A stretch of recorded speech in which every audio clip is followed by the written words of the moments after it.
The Jets have traded away edge Jermaine Johnson. They brought in run stuffing defensive tackle Devondre Sweat. We got some dudes putting on some absolute freak show clinics at the combine. So, good time to fire up another version of fixing the New York Jets free agency draft and then taking a look at the overall depth chart and see how we did. With this one, Brissett is going to be the quarterback via trade. The veteran from the Arizona Cardinals. The Jets are going to send a fifth and a seventh round pick. And if that's not enough, I don't want the Jets to trade for a quarterback. If it's going to be more than that, there's no quarterback they could acquire. Mac Jones, Tanner McKee, Davis Mills, Brissett, even Andy Dalton uh, out there allegedly. I wouldn't want them to trade more than a five and a seven, right? Now, and I don't even know if the Cardinals are probably not itching to get rid of him because no matter what else they do at quarterback, once they move on from Kyler, Brissett is worth keeping no matter what you do. It would be more of sometimes teams will acquiesce for a veteran, do him a solid, go somewhere where he's got a shot to play, depending on what the Cardinals do. If they bring in a Malik Willis, where he'd just be the backup, maybe they give him a shot to go be a QB1 somewhere else. But Brissett, to me, I think that 90, I've said before, I think 90% of these quarterbacks that we talk about are just very close to a Marcus Mariota. They might be like a Marcus Mariota plus one or minus one. I think Kirk Cousins and Brissett, excluding Kyler, excluding Malik Willis, we're talking about, again, the McKees, the Daltons of the world, the Mitch Trubisky's. I think even the Derek, even the ones we hate are not that much worse than Marcus Mariota, and the ones we like are not that much better than Marcus Mariota. We are all Marcus Mariota. But I think Cousins and Brissett are guys who are a little bit above Mariota. And the reason why I really like Brissett is that he's durable. And 33 is young compared to Kirk Cousins, 38, Dalton 37. Derek Carr is semi-retired. Like Jacoby Brissett is a 6'4", 235-pound quarterback who can stand in there, take some shots, move a little bit, and get you through a season. And if you trade for him and then you add on another year to his deal, because unlike Fields, like what Brissett is, so there's no risk in adding another year to his deal. Even if you draft another quarterback next year, he could be a backup. So you can have him here for 2 years, and that would justify the minimal draft capital you do give up. Where he can play, like you want to start him the whole season this year, and then maybe start him the beginning of next year before rookie takes over. And in total, he gives you 22, 23 starts. Like he could get through the vast majority of those, maybe minus one.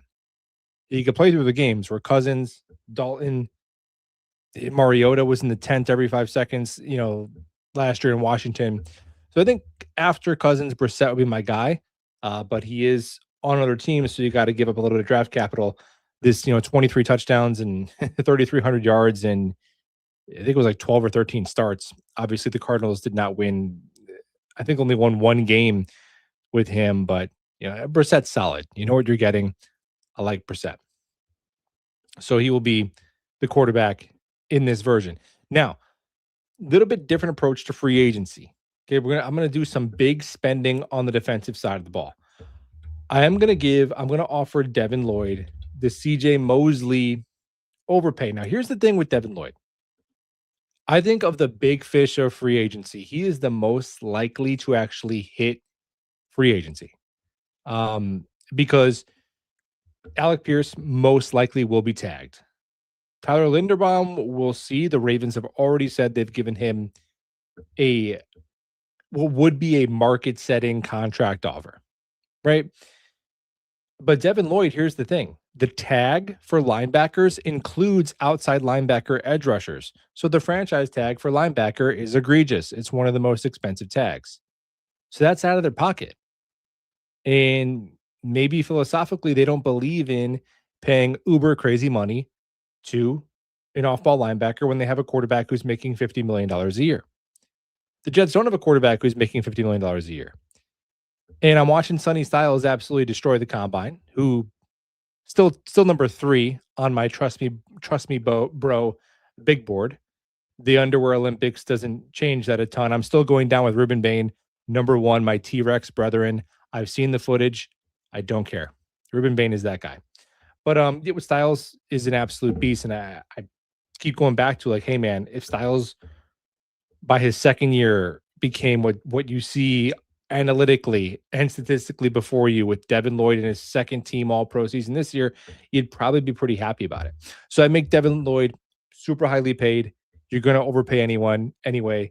You bring him in and he fixes a lot of the ails that were gross about this Jets defense last year, mainly turnovers, had 5 interceptions last year, including like a 97-yard pick six.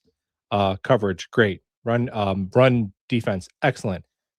Blitzing as efficient as any off-ball linebacker in the business. Truly, I think outside of Fred Warner, he has turned himself into the most well-rounded linebacker in the sport. Still 27 years old, so you can give him a 3-year deal, and he can see the end of it.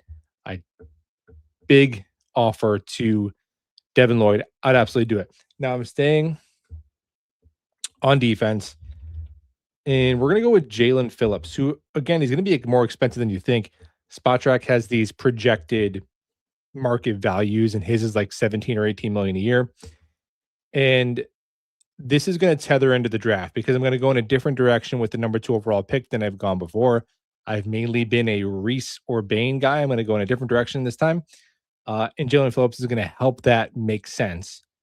But he can be a 4-3 end. That's probably what he's best at. But I still think he can be a 3-4 outside linebacker. Like, you don't have to drop into coverage.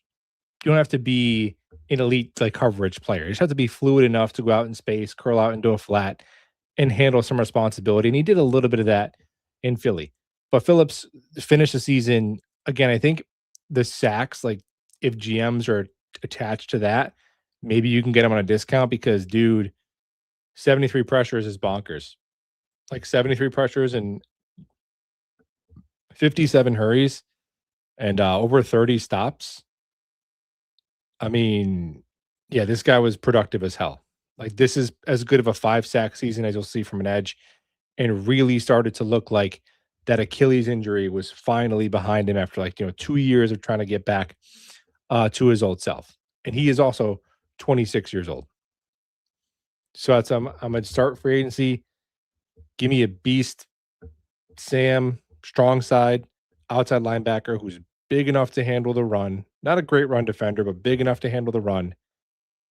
Who's massively disruptive as a pass rusher, could be a 3-down player, and it's going to help our number 2 pick make more sense. And you're just starting to, again, get some real difference making free agents, which is tough to do. It's tough to win in free agency. So I'd rather overpay for real difference makers. And obviously, Jermaine Johnson, that's $12 million off the books. In this one, I'm not going to re-sign AVT. So that's like $25 million more dollars you get to spend. And we're not done spending it yet. I'm going to make one more significant defensive investment before we head over to offense, which won't be as crazy because we're getting three expensive starters on all 3 levels of the defense was here. So Cam Curl, he'll be the next guy up, right? You need an impact starter on all 3 levels of the defense. And Cam Curl, again, 26 years old. So you got Lloyd, 27, Phillips, 26, Curl, 26. Guys you can realistically give, probably a 4-year deal, but with 3 years of guarantees. And they're not going to be over 30 when the guarantees are up. And with Curl, he has the most varied alignment splits. He's played a ton of slot. He's played a ton in the box. He's played a ton of post safety. So he can really do whatever you need him to. And no matter what else you do at safety, if you love Malachi Moore, if you do something else where you draft a couple of versatile defensive backs, which we're going to do here. I cooked on this defense. I'm telling you, I absolutely cooked on our defense in this version of the mock-off season with the benefit of spending a little bit extra with JJ and AVT out of the picture. And obviously, a couple interceptions. It could blitz a little bit. Just a solid, above average, versatile starting defensive back.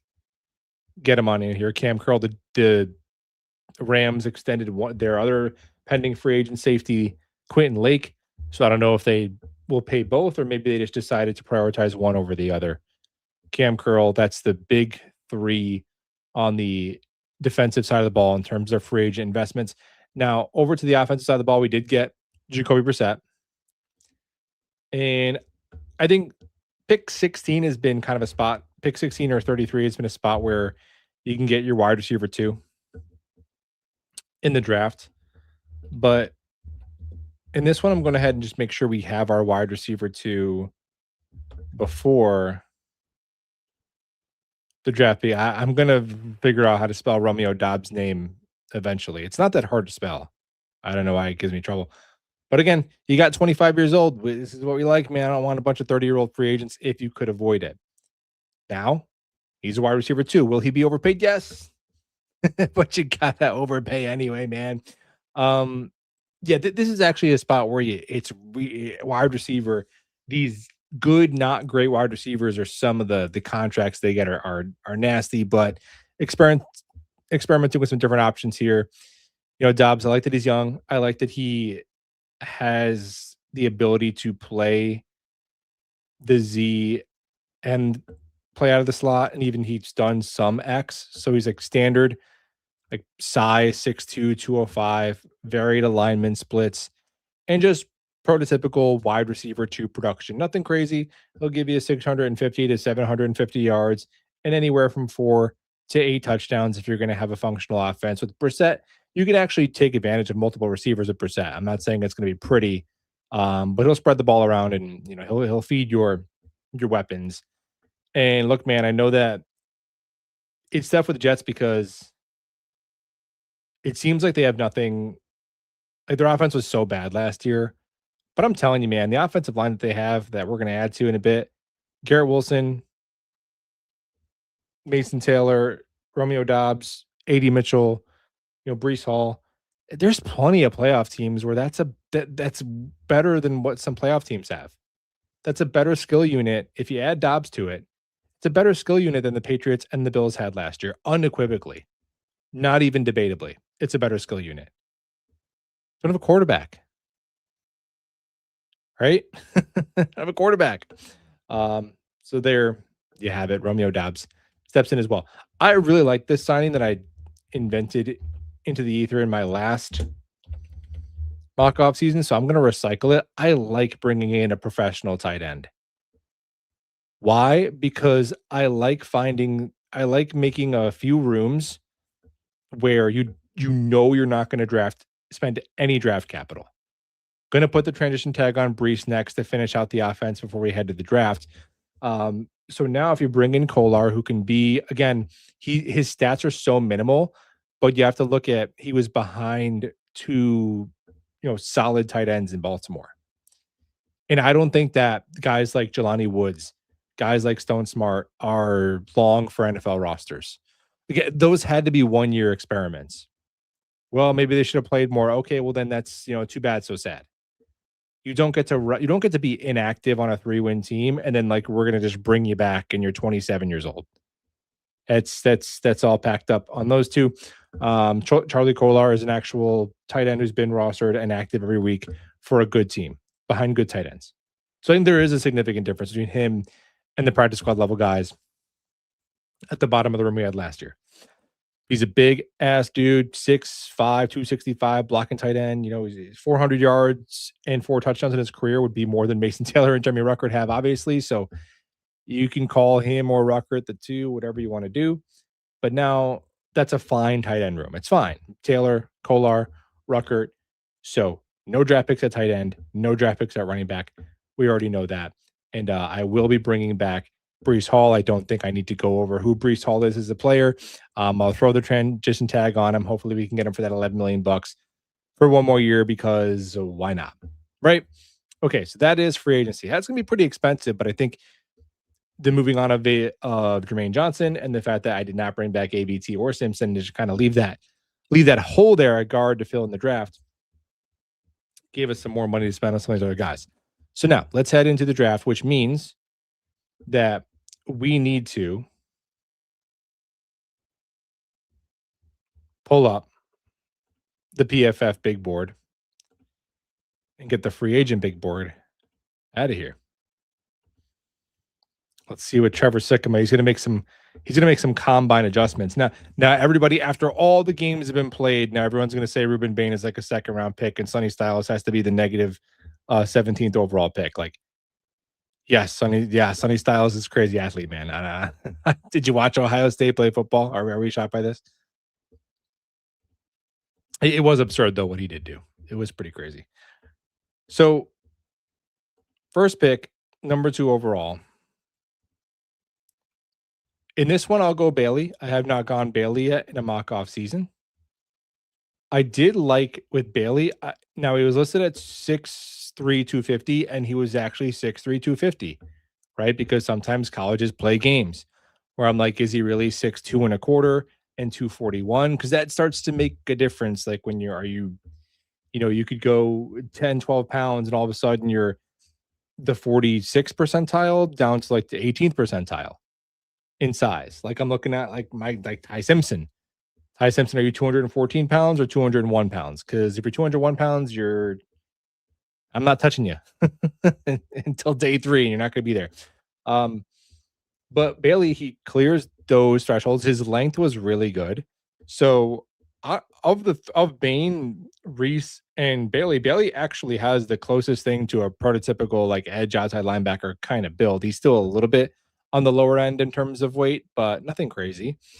And with Bailey, I think that all of these prospects at the top just get so over like nitpicked. It's like him and Bain, like Bailey is his hips are very rigid. Bailey, right? He's a very explosive athlete in like straight line. But his hips are rigid, which is why the wave drill he was falling on the ground and why he didn't do the shuffle or whatever. And oh well, he's not that bendy. Look at his ankle flexion. Ruben Bain, he's a tortoise. He can't be picked here. But then all these other guys would be like, hey, what do you think about R. Mason Thomas? It's like, oh, R. Mason Thomas is a beast. It's like, of course David Bailey is better than R. Mason Thomas. Of course Ruben Bain is better than Zion Young. But these guys whose names have been recycled for weeks and weeks, they just get over nitpicked and over analyzed and over criticized. Whereas, your sleeper guys, your next tier guys, like those guys are so flawless, right? Um, and you can't hold it against them that this draft class doesn't have a prototypical 1.2 pick. With Bailey, though, I think the thing that I like about Bailey the most is that the wins that he does get are so fast, right? Where like not all pass rush wins are created equal. The wins that he does get when he's off the line and he's crazy arc speed, enough length to finish. He's got a spin move who can punish tackles who overset. Um, but those kind of end drives, like when you just blow past the left tackle and get a sack, like that drive is kind of done. You're taking points off the board, right? So I think he's got the speed and he has an explosiveness he has is going to play to some extent. Again, him and Ruben Bain are two guys who are missing some key traits for an edge rusher: length and bend. Those are big ones. They'd be better if they had those things. But they have both found ways to overcome that and just win despite of it. Right. And with Bain, he's got the crazy production. The stats aren't everything, but at least, or with Bailey rather, um, but at least stats are not subjective, right? He is producing. So he still wouldn't be in my top three of preferences, but he is definitely a player who should be in the conversation for pick number two. And I imagine he is. Predictively, I think Reese and Bailey are more likely than Bain. Like predictably, I think it's probably Reese or Bailey. Honestly, I think that's probably going to be the discussion. Um, so yeah, I mean, I also think people exaggerated how bad he was against some of the better competition. Like I did watch against Utah, and it wasn't his best day, but he got some wins. And again, how many times does he really need to get a quick pass rush win to affect a game? Not that many. The run defense, I will put my foot down with the Bailey Bros. Is like the run teams could run at him, and Lee Hunter and Jacob Rodriguez cleaned up a lot to help him. And he can make splash plays against the run, like he has a lot of run stops because he would make plays like unblocked coming in from the weak side and making a tackle. Um, is he gonna like hold up on the edge on the strong side and when a tight end and a tackle are like double teaming or whatever? No. Is his anchor really good against the run? No. Is his block shitting really good against the run? No. But he's got enough upper body strength to hang, and he doesn't miss tackles. Like being able to tackle is an underrated part of an edge rusher. Like you miss a tackle out on a wide zone run, now a guy has an extra 6, 8 yards up the sideline. So he's got good length. He's athletic enough where he can make plays in space. He can make splash opportunistic plays in the run defense enough so he can hang on the field as an every down player. I think. Is his run defense good because his run stop rate is high because he's unblocked from the weak side? No. You got to watch the footage, but he's got a ton of pass rush juice that I think will play to some extent. David Bailey, I think he's going to be a top 10 pick pretty unequivocally. So obviously the league sees him as a 3-down player. Now, pick 16. We did not re-sign AVT, so I will go with, where is he? How far is it? Did I miss him?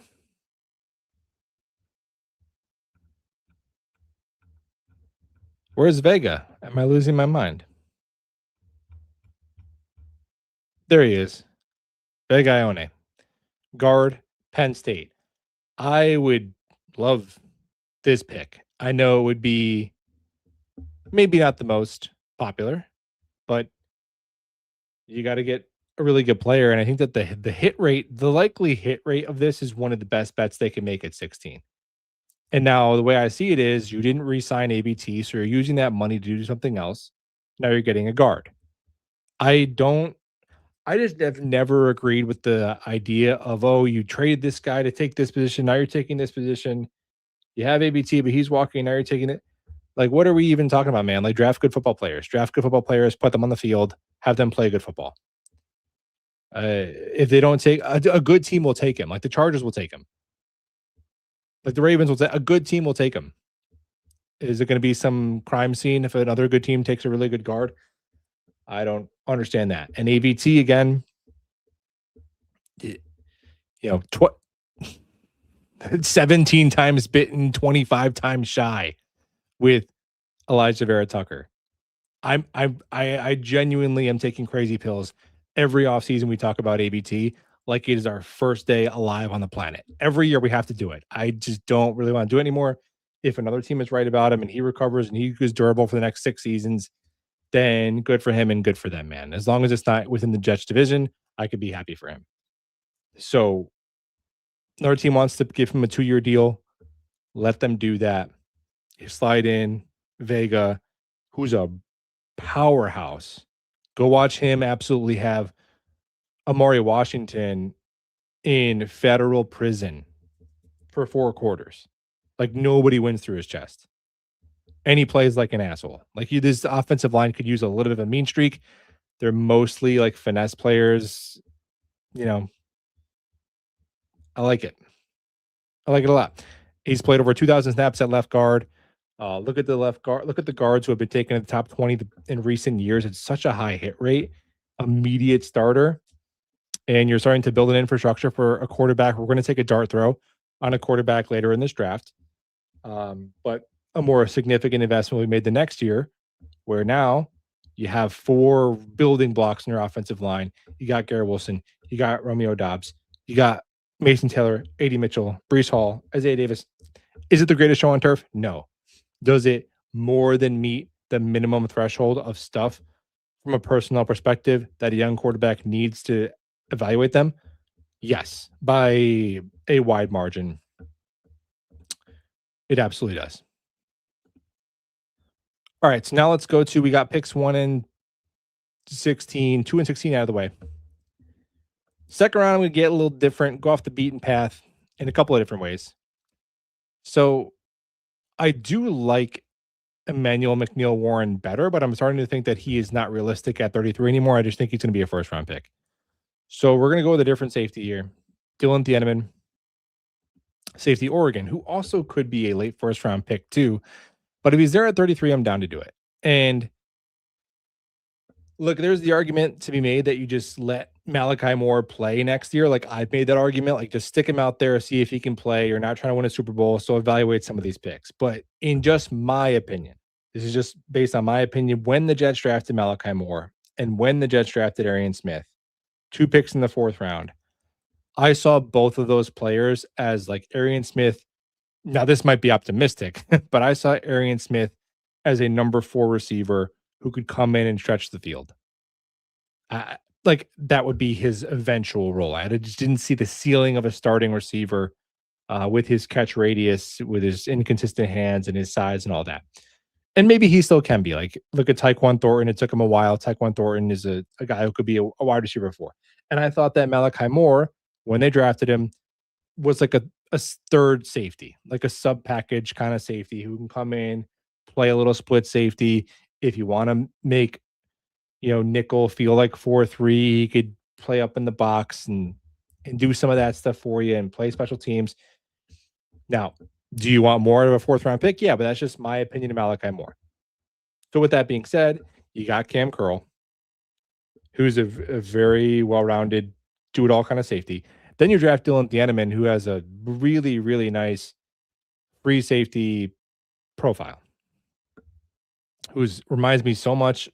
It's such a uncanny comp to me, but I think he's a little bit better version of Cole Bishop coming out of Utah. I loved Cole Bishop, a crazy athlete. I was nervous he was going to be the next Ashton Davis, but it didn't look pretty at first.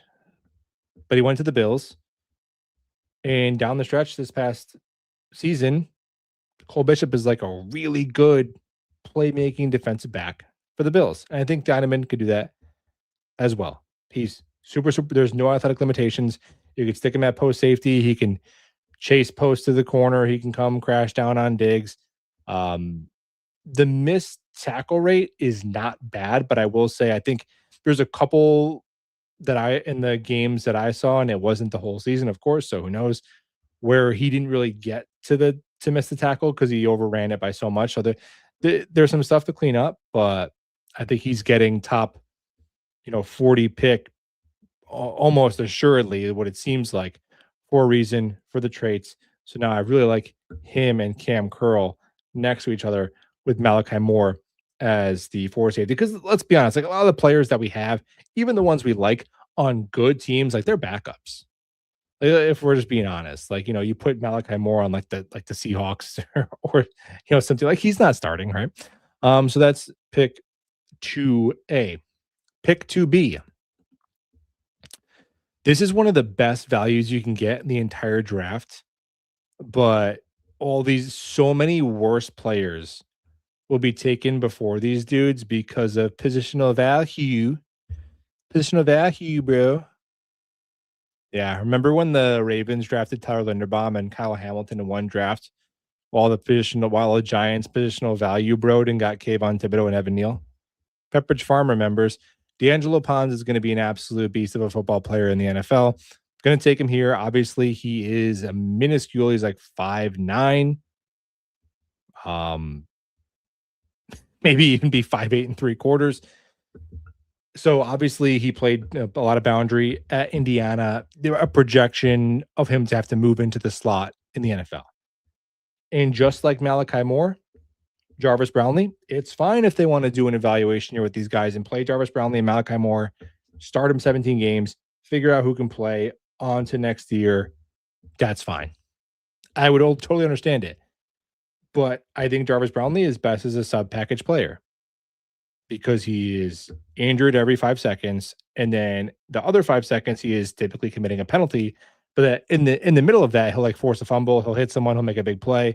I think you could use somebody like that on your team. But again, as a sub package player. So now you're really starting to put together a real secondary. It's like a real secondary. And Pons is so good against the run too. For anything from an analytic perspective, he is great at. He is historic, actually, in terms of all the nerd charts you see with all the different colors and all the different stats and forced incompletion rate and run stop rate and separation grade and yards allowed per route. All of that, he is genuinely historic.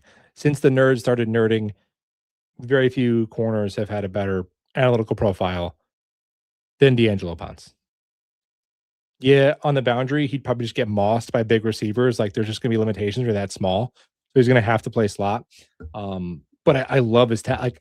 I wouldn't have any questions about his tackling at his size. You know, that's not why he couldn't play boundary. I think he couldn't play boundary because a 6'2" receiver with some ball skills is just going to box him out, right? And I think the Jets defense fell off in large part when Michael Carter stopped being playable. Michael Carter playing in the run fit, changed how the Jets could play. So you got a guy who can come in, step in, play 70% of the snaps right away because 4-2-5 is your base. Boom. Two versatile playmaking guys in the back end. I like it. In Pons and Thieneman, I would be ecstatic with that as second round picks for the Jets. I don't think Emmanuel McNeil-Warren is going to be there in the second round, but who knows? Daniel Jeremiah has him as like his 16th overall player. He's got Omar Cooper Jr. down there at 19 now. He's learning. We'll see about my guy Peter Woods. I don't know. It's touch and go with Peter Woods. He did not do the drills today. I'm like, Peter, you came in lean under 300 pounds. I want to see you run, man. I don't know about Peter Woods. It could go either way. Okay, we got some more draft picks to make. So round 4. And you could put maybe the round 4 guy or the round 5 guy. One guy needs to go before the other, but whatever. Round 4. I probably have to take him here, though. I really wish I didn't have to do that. Fine. I can live with it. I originally had it at round 5, but I'm realizing how big of a gap there is between our round 4 and our round 5 picks. And I just think if I'm being honest, he'd probably go before that. But I'll throw Drew Aller, quarterback, Penn State, round 4. We got his old left tackle. We got his old left guard. Well, let's find him. Where are you at, Drew? I don't really love this because I think there's a good chance you're wasting a pick. But let's be honest, it's the Jets. They're probably going to waste their 4th round pick anyway. Yeah, and I know PFF has him at 140. I just think like Ty Simpson's going to go in round 1, and then Drew Aller could be the 3rd quarterback off the board. So there's not going to be no quarterbacks taken between rounds 2 and 5, right? So he might even go in round 3. Now with Drew Aller, what are the pros? Well, he's 6'5", 235, and he has a strong arm, and he can move a little bit. And the cons are that he is not good at playing quarterback. So that is the problem part with Drew Aller. So you're hoping that you can teach him to be good at playing quarterback and be consistently accurate. Obviously, he was significantly better in 2024. Probably would have been at worst, a 2nd round pick if he came out last year. So, okay. I could live with it. If they take Drew Aller in the 4th round, I'd be like, all right, that's cool. And then at least, when the season's kind of plodding along with the Brissett of it all, be like, hey, the last month of the season, they're going to stick Aller out there, and now we got something to watch, right? So, fair enough, Drew Aller. I mean, maybe even he can replace Brissett as a backup, and a backup quarterback costs you $6-7 million for a good one. So if a 4th round pick could turn into that, that's fine ROI. Even though it's unlikely statistically that he becomes a starter. Drew Aller in round 4. Round 5, we only have one 5th round pick because you traded one for Brissett. Here's a player I was reminded how much I like as I was watching some more Arvell Reese. And I just forgot that he was in this draft class, to be honest. But Caden Curry is an absolute beast. Caden Curry is one of the more unsung heroes of the Ohio State defense, and I would definitely take a 5th round flyer on him, who's a player who's going to be in where the Jets are in more 4-3 even looks like. I think he's kind of pigeonholed as a 4-3 end, but in the 5th round, you're getting a role player anyway. So he's the new Michael Clemens, 6'3", 260. produced. Had 2 sacks. He turned it on in the playoffs as well. Um, I think that he was just again a bring his lunch pail to work every day, blue collar kind of player who did not really get the notoriety on a defense that's just star studded with first round talent. I would love Caden Curry in round 5, starting to really build up that defensive front. Got Jalen Phillips, and you got Devin Lloyd behind him, and now you had Caden Curry, who could be that Michael Clemens role that Aaron Glenn wants one of these dudes. Like he's good, no matter you can call it 3-4, 4-3, 4-2-5 nickel, over inverted, spider wide, 2 banana, amoeba front. He's Aaron Glenn's not going to have an edge room of without guys like this, right? You need someone big, ugly, preferably Caden Curry. He's the guy. All right, so they have three more picks. We traded 1 7th-round pick, so you got two six-rounders and a 7th-rounder. And like I always do, I go grocery list with these 6th and 7th-round picks. So give me a center, draft a center, draft a linebacker because Sherwood's gonna be gone next year, and take another receiver dart throw here late is what I would want them to do with those last 3 picks. You could fill in the names however you want. And now I think with Bailey, as we can look at our starting lineups here, I guess I'll start with the offense.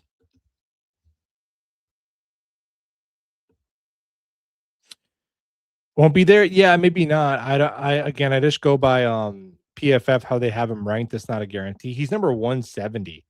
So yeah, that was right around that pick slot, but I would take Caden Curry before that. I think he could be a good like third edge, like the first guy off the bench, plays 40-50% of the snaps, all that. But I'm okay. Let's look at the depth chart we cooked. See how we're feeling about it. So quarterback, we got Brissett with Drew Aller behind him and Bailey Zapp, who I always forget is on the roster. So those would be the 3 quarterbacks. Offensive line left to right, Fashanu, Ione, Myers, Tippmann, Membu. Yeah, if Josh Myers is your worst offensive lineman by a significant margin, you have a good offensive line. I don't care that Justin Fields took 20 million sacks. If you don't have any bad offensive linemen, you don't have a bad offensive line. Wide receiver room, Garrett Wilson, Romeo Dobbs, AD Mitchell, and then the Arian Smiths of it all behind that is fine. Tight end room, Mason Taylor, Charlie Kolar, Jeremy Rucker. Running back room, Breece Hall, Isaiah Davis, Braylon Allen. All right. That's watchable, probably. Now, defensively, in your 3-4 front, your base ends, your base outside linebackers, Jalen Phillips, David Bailey, right? Because to me, that's how that can work now. And now Will McDonald is a designated pass rush specialist. I don't know how they view him. If they view him as more than that, then I don't know how you're taking David Bailey, right? So it's not really a Bailey problem. It's kind of a Jets problem and how he fits. But if they view McDonald as a specialist and they want to sign a real other legit 3-down edge, and then that can mitigate Bailey being suboptimal against the run, and you're probably fine, right? Not all of your defensive linemen are going to be great against the run. That's how it is. So I like that outside linebacker rotation. Then in the middle, you have Juwan Briggs, Jalen Phillips, and I guess in this case, or Juwan Briggs, Harrison Phillips, and I guess in this case, T'Vondre Sweat is in the middle with Harrison Phillips and Briggs on either side of him. That's what he kind of did in Minnesota. I mean, run defense wise, yeah. And I think if you're playing like Harrison Phillips next to Bailey, that kind of really helps his run defense too. So I think you have a pretty nice split of prioritizing your run defense and your pass rush there. Although they might want somebody with a little bit more juice instead of Phillips for their base. But T'Vondre Sweat can bring it a little bit as a pass rusher too. Like if you on a passing play, if you just want to leave your center one-on-one with Devondre Sweat is probably not gonna work out great for you. Like, he's got long ass arms and baseball mitts for hands, and he's got some wiggle to him. Does Sweat. So that defensive front is more than adequate. More than adequate for sure. Now, the off-ball linebackers, we got Jamie and Sherwood, and I kinda left this holding the bag at off-ball linebacker. So this is not good. So we have Jamie and Sherwood in like an NPC linebacker in this case, because I didn't take a linebacker until one of my sixth round dart throws. So that's not good. So we got like a sixth round pick competing with uh Kiko Mawagoa and some of the guys who are out there, like who is it, Marcelino McCrary ball. But remember, we do have Jarvis Brownlee and we do have Malachi Moore coming off the bench, so they can get creative with their sub packages and play a little bit more defensive back. See, how about that? Maybe it was all on purpose there. A linebacker. And then at safety, you do have Cam Curl starting with Dylan Thieneman. And at corner, you have Brandon Stevens, A.J. Thomas, and D'Angelo Pons with Malachi Moore, and Jarvis Brownlee as your kind of sub package defensive backs there for some depth and to mitigate your deficiencies at linebacker. In this case, you could peel off $6 million for Alex Anzalone. Of course, we could just make that as part of the template when you do a fix the Jets, like Alex Anzalone, 1 year deal is already stapled into it, right? There we have it. The Jets. You have been fixed.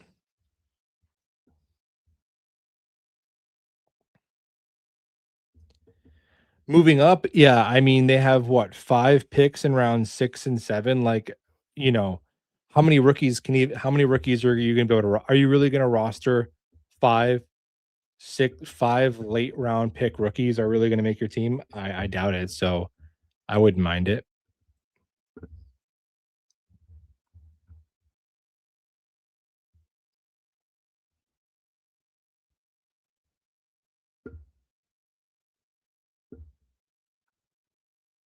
Drew Aller is QB1 in this class. Well, I don't like to be the guy to rule out anything in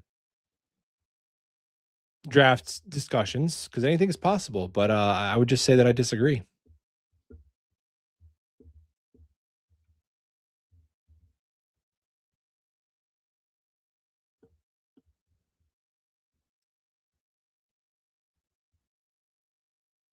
EMW would fall past the first round. Hey, it's possible. I have no idea.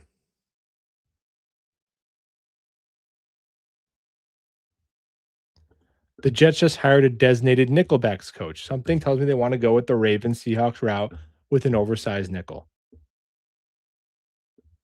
Yeah, it's tough though, dude, because the Ravens Seahawks route is like how many Kyle Hamiltons, Devin Witherspoons, or Nicky Manwaris are there? You know, like who would do that? Like, is Malachi Moore doing that? I don't know. But I like that they hired a coach for that because it should be its own position. It's very different than playing boundary corner. And what is the coach making? I mean, it's a lot of money to me. I'm sure he's probably making a few hundred grand or something. But in the grand scheme of things, like that's not that much money for Woody Johnson. So I like that they did that. That's a good idea. If Jermod McCoy was there at 16, would you take him? Well, dude, I, there's not footage of Jermod McCoy doing like a football thing since like forever ago. I mean, he didn't even test today. Now he's going to work out at his pro day, and that's fine. That's his prerogative. But it seems like to him to be able, if you were fully healthy, to come out and see people have people see you running around and looking athletic and moving normally, probably would have helped your stock. Like again, I know that they can have private workouts, but yeah, I would have to say no right now until further notice on what's going on with his recovery because he should be fully recovered with the ACL by now. You know, he could have technically come back at the end of the year. He didn't. He didn't do anything at the Senior Bowl. He didn't go,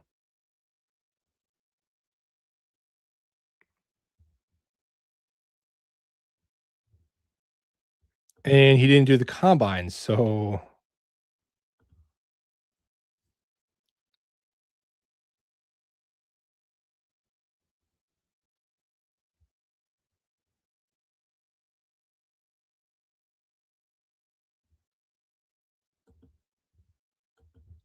no. My long-winded way of saying right now, no, I would not want them to. Am I predicting Bailey over Reese? In this version, I took Bailey because I realized I have not taken Bailey yet. I looked because I have one Google document where I just keep all the fix the Jets, so I try to do different stuff.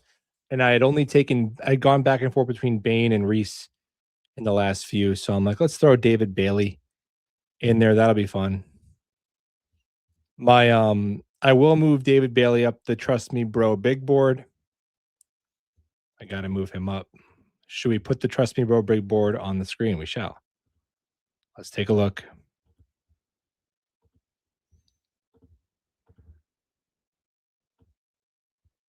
Why is this happening? There we go.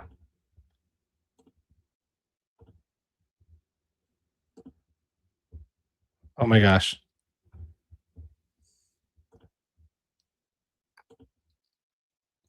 All right, let me try this. The little window that shows like my screen on my end, it just turned to the size of like a penny in the middle of my laptop screen. It's like that. My head went. You remember the scene in Men in Black where they shoot that guy and his head shrivels down to like the size of a deflated balloon and then it comes back to life? That's what it just did to me. There we go. So the Trust Me Bro big board, this is not updated, but I will update it. I'm gonna move up David Bailey. I think I had David Bailey a little bit too low. But the top three for me are not changing because I've seen the footage. These guys are running fast, and now the Joe Caporoso just put out a poll of who the Jets should take, and it has changed drastically since the one he put out on Saturday. That means you haven't seen the footage if your mind has changed that drastically. Ruben Bain, number one, because the footage has been seen, and he's going to be so damn good. And let him go ahead and fall to the Chiefs, and he'll be amazing because that's how that goes. Ruben Bain, number one to me. Number two for me is Arvell Reese. Three is Sonny Styles. I don't really think there's anything that's going to change these top three for me until the draft day. I lean Reese over Styles a bit because I just like the projection of him to do some edge work as an edge setter. I think that's something that Sonny Styles does not have in his bag, and if he's doing more edge stuff, that makes him more valuable. Sonny Styles, the Jets could take Sonny Styles at 2, and I would sleep like an absolute baby. I would totally fine with it. He's number 3. Like, him and Reese are so close. Now, I did have Lemon here. I'd probably put Bailey here and then shuffle everyone else behind it. I put Bailey at 4 and then Lemon, Downs, and Tate, 5 through 7. It's probably how it'll go. But the top 3 for me, man, Ruben Bain, Arvell Reese, Sonny Styles. All day long. Bailey number 4. We'll get Bailey in there. Combine Warriors fail miserably. Well, I mean, it depends. Like, there's a lot of players. I remember, last year, Membu, people were nervous because it's like he wasn't a very highly talked about player during the college season, right? There was, mock drafts with him going in the 20s. And then Membu was historically good and athletic at the combine. And then he, at least had a good rookie year. We'll see. But I mean, I would say probably like if you name your favorite edge rushers, most of them probably did pretty well. Right. Which is why I totally understand people not wanting Bain and him not being their cup of tea. I just think he's going to be really, really good. I like Ruben Bain. Like he has mastered his craft and honed his powers.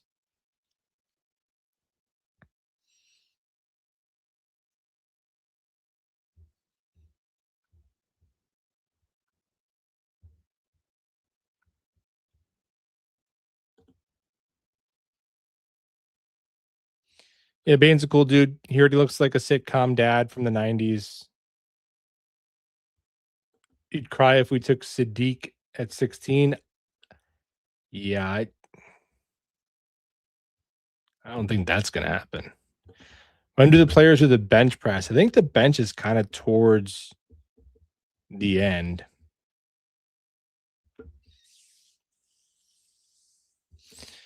The record. So the record for reps of 225 is 49. 49. Dude, it's so crazy. 49. They were showing all like the combine records, some post. I was like, that can't be right. 49.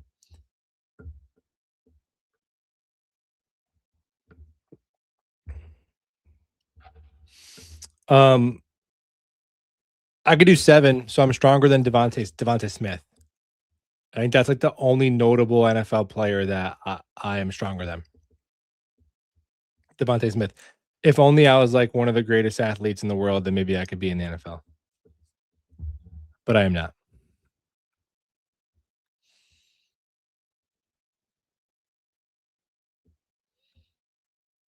Yeah, oh my gosh.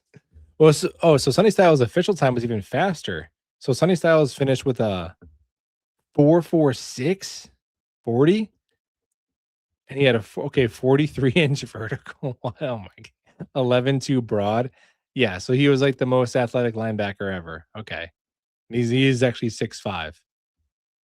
6'5", over 240, and the most linebacker ever.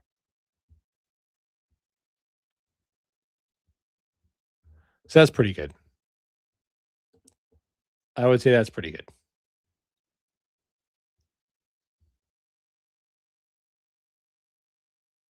Reese ran a 4.46 as well. Yeah, I mean, Reese, like, so I think of the three, like, we're looking at, if we're comparing athletes like Styles, Reese, and Bailey, Styles is the most like completely like Styles would be the best at the most different amount of sports. In fact, there was a clip going around today of him absolutely hilariously dominating high school basketball. Like, could you even imagine? Um, but I still think Reese has such a like when he collides with offensive tackles and like climbing and like pulling guards, like it's got like this dynamite sticks for hands. Like you just people just go backwards. Something different happens to the human soul when Arvo Reese touches you that I just can't unsee. It's not quite there with Styles, but Styles is very. I would say Styles is probably even more like fluidy. Like Styles is just like he's water. He shape shifts. So Styles is definitely more like flexible than Reese and Bailey, but Reese is just so damn powerful, man. He's so powerful. And Bailey is just incredibly explosive out of his stance, which is an important thing for an edge rusher. Like his 10-yard split is really good. And that's, you run the arc and you can get home. And if that tackle just doesn't quite get to his set, you might not need the most amount of bend because if you do, you rush that 35 times a game, that tackle doesn't quite get there 3, 4 times, you can get some game wrecking plays out of it.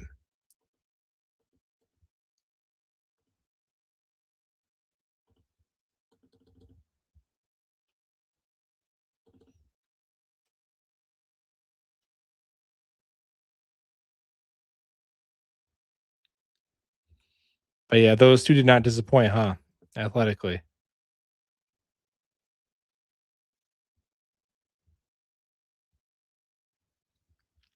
How about Jacob Rodriguez having a pretty damn good day athletically as well?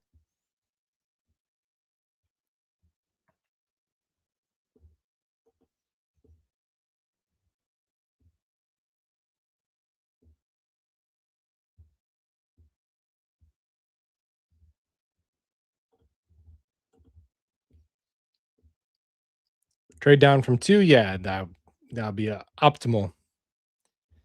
If this was 15, 20 years ago, Styles would go number 2 overall. If this is 15, 20 years ago, Styles would be elected president.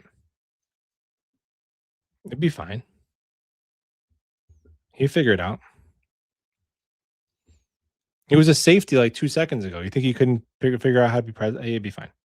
But, like, first of all, his name okay, so his name is Sonny Styles. Are we stopping to, like let's just let that sink in for a minute. His name is Sonny Styles. He wears number 0. He's the most athletic person who's ever been born. His tape is really good. If he busts, then we just gotta pack it up. We gotta pack up the draft.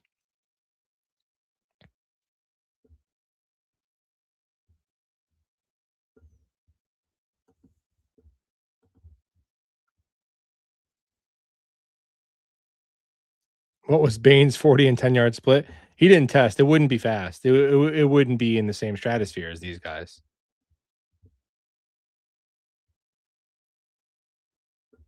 His 10-yard split probably wouldn't be that bad for his size, because Bane's got, like, pretty good acceleration for his size, but his long speed wouldn't be in you're talking, I mean, low 4.7s for Bane probably, like, closer to 4.8.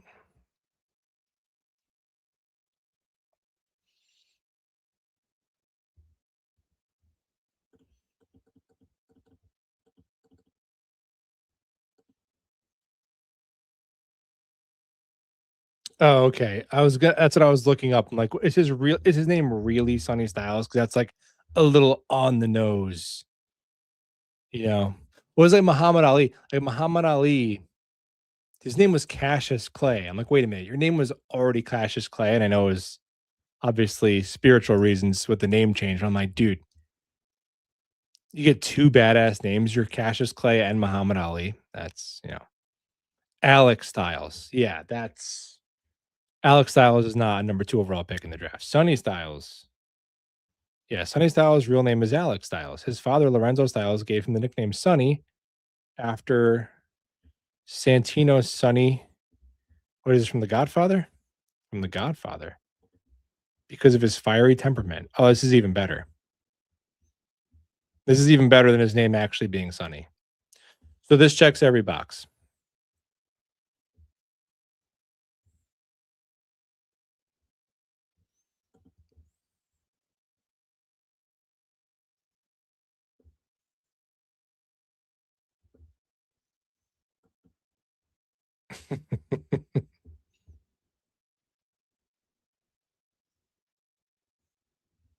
Caleb Downs is the best player on that defense and will wear a C on his chest before camp breaks. He dominated college football every year he played. I do not disagree with this. I Caleb Downs is in one of the he's on the trust me bro big board. I think he's 5. Um I would I would take Styles over Downs personally, but that's no slight towards Downs.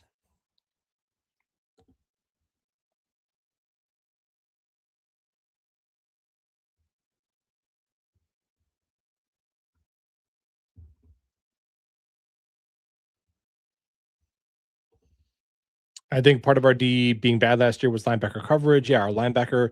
So by some stats, like our linebacker coverage was one of the worst in the NFL. Now I think schematically, I'm not convinced Jamie and Sherwood and Quincy Williams were the 2 worst linebackers in football, especially because other teams had like injuries and backups playing a lot. So, but yeah, stylistically or schematically, they were not done a lot of favors.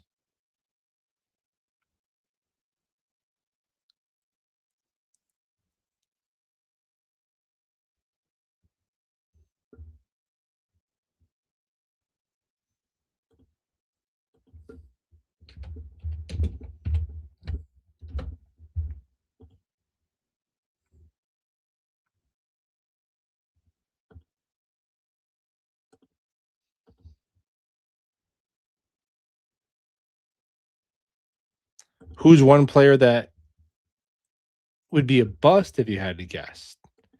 That's a good question. Let me look at the PFF big board and start scrolling down, and I'll just stop the first time I see a bum.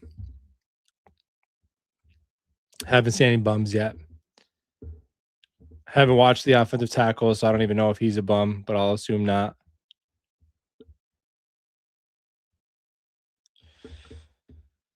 Mm, I don't like CJ Allen in coverage, but I think he'll be too good playing the run to be like a bust for where he's taken.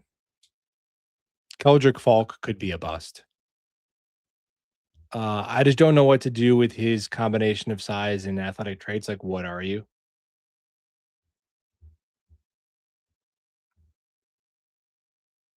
I like Peter Woods, but he's definitely a high variance kind of player. Denzel Boston could be a bust. He might not be able to get open. I think Caden McDonald will be overdrafted. Like, run stuff McGee's. Like, it was the same thing with who was the McNeil? There was another Ohio State guy who was a run stuff McGee who went high last year. Not as good as McDonald, but same thing. It's like or like Mazzy Smith. Like, dude, I know he's better than those guys. Like, he's better, but I don't understand drafting like completely one dimensional defensive lineman in the first round at pass rush or at run stopping,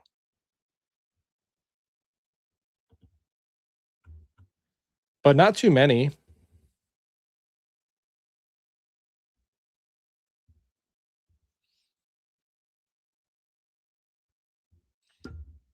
Ty Simpson obviously could be a bust.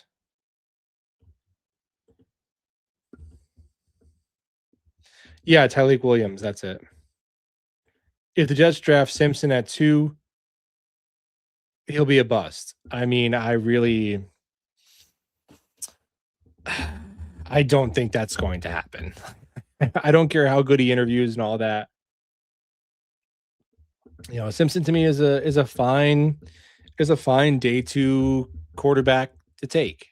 Um, he's really good when you can, you know, change the launch platform, move the pocket on those nakeds. He's really good at that. That Shanahan-y kind of stuff.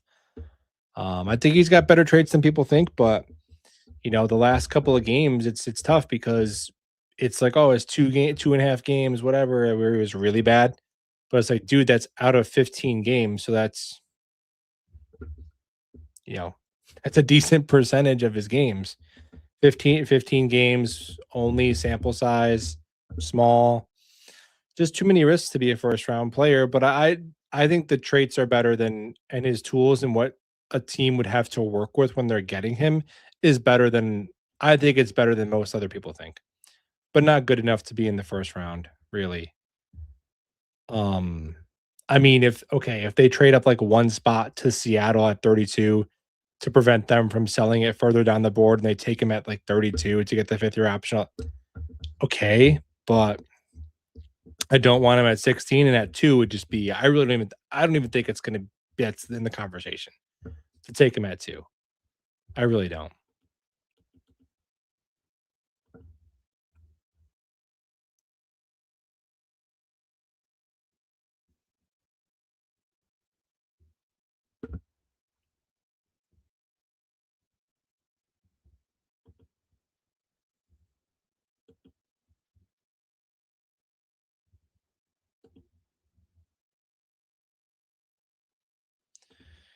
Reese could Reese be a bust?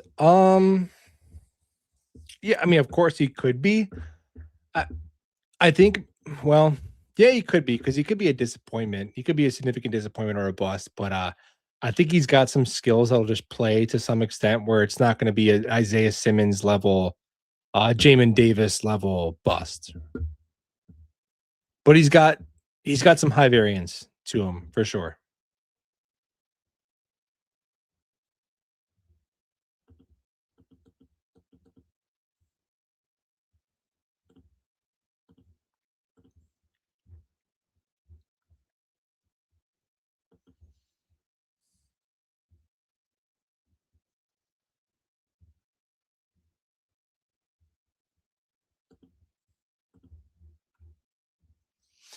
But yeah, it's just fun. Like Downs is definitely like again, Bane and Downs just being are being, completely they're gonna be put on the back burner just because they're not athletic freaks, and it's so silly.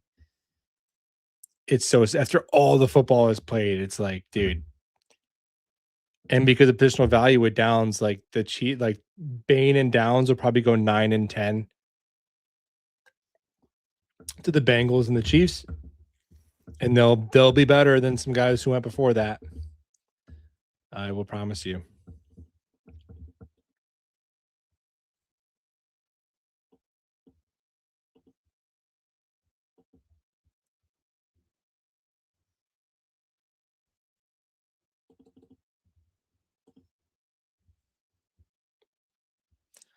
But I'll leave it there. I appreciate you guys hanging out. If you want to hit the thumbs up on your way out, that'd be cool.